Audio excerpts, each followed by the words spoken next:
यहाँ हम एक खेल खेलेंगे दो हम जमात में। जो सबसे ज्यादा बोतल में पेंसिल डालेगा वो विनर कहलाएगा। यहाँ पर अली और उमरैन आए हैं।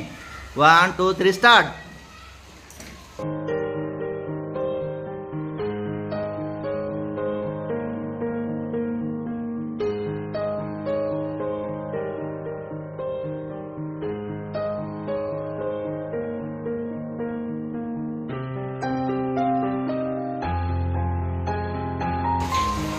यहाँ पर है सबसे ज्यादा किसने डाले हुए हैं? उमरैन ने।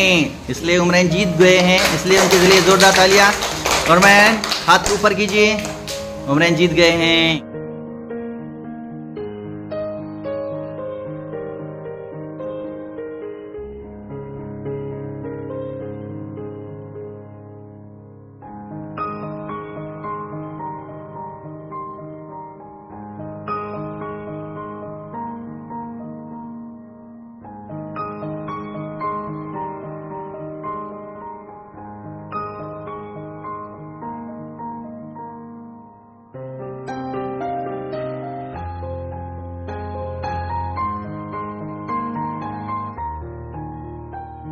तो सबसे ज्यादा किसने डाले हैं?